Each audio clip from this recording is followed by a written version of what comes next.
Good morning and welcome to Morning Moments. I am so glad that you joined us today for another Morning Moments. I have a comedian from Nashville, and it is a honor. I've listened to this comedian for a number of years and finally get a chance to meet him and talk with him. Rick Roberts, it's so good to see you today, Rick. Hey, thanks for having me along. Good morning to everybody watching. Good morning. You Or just yeah, or afternoon, whenever they're watching it. That's right. Good morning, and I'm so glad you joined us. You've done so much comedy through the years. One of my favorite things that you do is Barney Fife, and I know that's been a character you've done for many years. But I thank you so much for bringing so much joy to people's life for so many years. Tell me about yourself. Well, I'm a former tobacco farm kid and a horse farm kid from Kentucky who went to college in West Virginia, and at college learned how to be more creative, had a lot of teachers that inspired and encouraged you to be creative and produce material content, did radio for a while at college as well as write and did TV and that kind of stuff, but always just found it fun to use your mind, not just to do a task, but to be creative. And I've just always followed that pursuit. When I got out of college, had a radio job. Brand new radio station was opening up in Columbus, Ohio. I was a news director, so they hired me on for that. Spent 2 weeks training, getting all the equipment ready. And the day that they went live on the air, the guy who bought the license sold it and made a huge profit, and they fired everybody and changed formats. And I was suddenly looking for a job right out of college and did a few different things. But while I was working a job for Simon & Schuster book publishing company, I found out about stand-up comedy and went to a place and ended up performing one night and just really caught the comedy bug. And I thought, wow, I've done all these things in school where I would create bits and content for radio and TV, but I never knew what the feedback was. And here's stand-up where you know immediately if what you're creating is connecting or not. And whether I thought about it that deeply at the time, I have no idea, but I just knew that I enjoyed that process and getting, the thoughts from my head across. And then to get paid for that, I thought, well, this must be the career path for me because it's what I'm meant to do, to be creative. I've always felt that creativity was the backbone of why I'm here. And I thought, well, comedy might be one way to utilize that and have fun with it. So 30 years later, I'm still doing it somehow. When people ask me about my comedy, I did stand-up comedy for 5 years. And the thing I miss the most is creating the jokes. And I really, because if you're writing all the time, you're looking everywhere to see what's funny. And if you don't write, then you don't look for those funny things near as much as you would if you're not doing stand-up all the time. Yeah, you got to have that antenna up and running. It's kind of like a person that's a guide in the forest or whatever. When you're doing it every day, you notice the small, subtle changes in the light or the foliage or whatever. If comedy, you take 2 weeks off, all of a sudden you're not noticing the easy stuff. It's right there in front of you, or the most obvious things. So you have to keep that motion going constant. Yeah. Of course, it helps to have more family reunions too, because that's where most material comes from, right? So, yeah. Family is time tested and proven 100%. Yeah. So you also have been more of a clean comedian too, and that's a different road as well than just comedy, right? Yeah, in a lot of ways, I think having a foundation. I kind of started off, I wasn't dirty, but I wasn't concerned about clean or dirty. I just, whatever was funny, I said, and if the audience laughed, I kept saying it. But about 2 or 3 years in, I realized that if anything wasn't clean, the audience didn't react with me. Coming out of this face and my personality or whatever they assumed when they saw me walk on stage, if I went dirty or rude or whatever, it just didn't work. And so it's weird how typically I would tell somebody that's doing comedy, don't let the audience decide for you what's funny. But in that sense, whether it was God connecting those audience members together to say, don't laugh at the dirty stuff, or it was just pure coincidence, I got kind of guided down that path really early in my career. And it just opened up a ton of opportunities. Even the comics wanted a clean opening act so that whatever they did was brand new to the audience. They didn't want a dirtier person in front of them, So it's just one of those things where once it started rolling, I just made a commitment to stay the course. And of course, being raised a Christian, it just fell on lockstep with that too. So it got me a little bit closer to what I should be doing.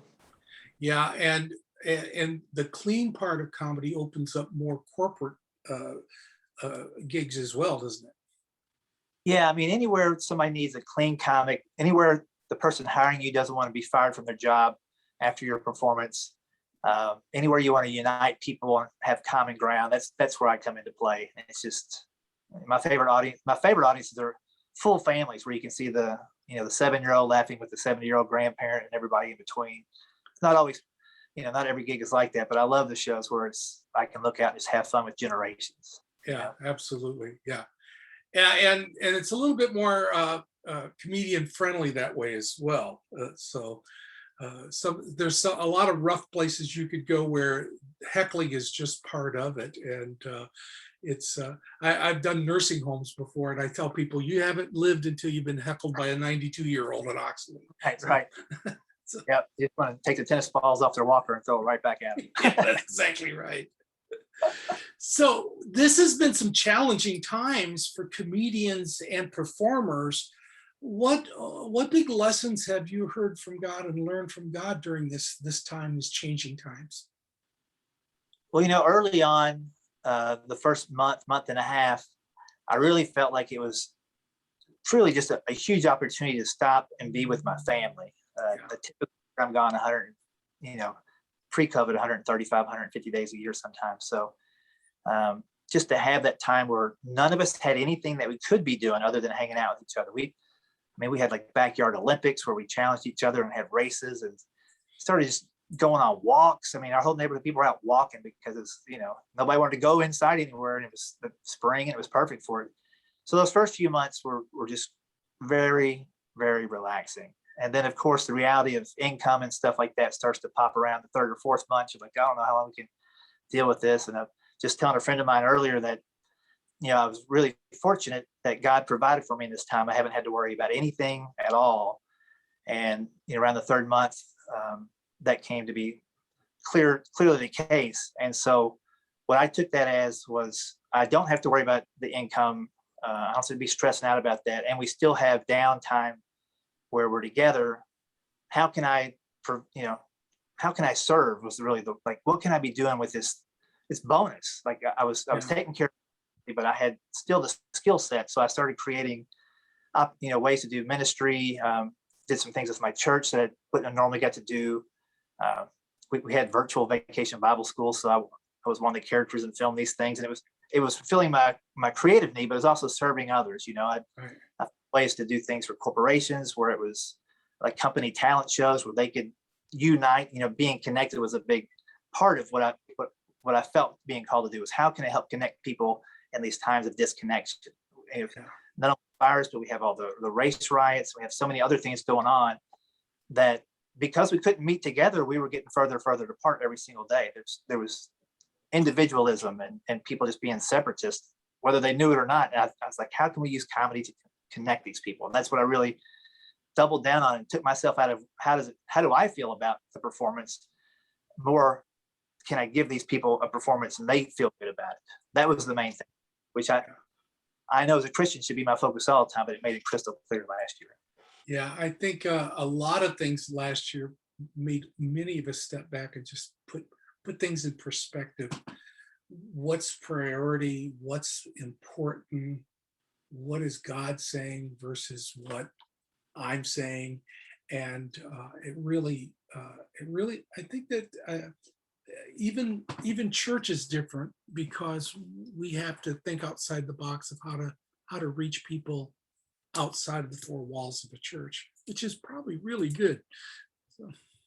Yeah, and I think oddly enough, I think a lot of churches maybe realize that they got too big over the past decade, and it was more about the building than it was the sermon. And it's not how many people you get in the building; it's how many people walk out knowing God. And I think whatever congregation they're left after these months of virtual, now going back to being live, I think it's refocused a lot of people for sure. Yeah, there has been a weeding out, I think, of those who weren't really strong, and maybe a chance for them to hopefully come back, but realize that they have to have a deeper walk to be able to go through the next set of troubles and trials that come our way. So, Rick, it has been such a delight to talk with you today. I'm going to go ahead and put your website and maybe your YouTube channel, whatever that you have, down below so that people can keep track, keep watching you, go to your concerts, see you either online or live. And more important than any of that, when you think of Rick, remember him in prayer. And I always try to think of something to make me remember somebody in prayer. And I was just thinking this every time I see Andy Griffith's show or any of the characters on Andy Griffith. I'm going to commit to you, Rick, that I'm going to pray for you, that God would continue to bless you and be with you, and that he has a hope and a future and a plan for you, and the best is yet to come. Well, thank you there, Andy. I appreciate that. And he gets to speak to an Andy too. This is great. So I just put that together myself. Well, Rick, it has been a pleasure to be with you. And let's if there's anything we could do to continue to help promote comedy, please let us know. And it's such a great blessing to see you and seeing that God's still using you after these 30-some years of comedy and giving that gift of laughter to so many people. Thank you so much. You bet. My pleasure. All right. Thank you. And thank you for joining me for Morning Moments, and may God richly bless you.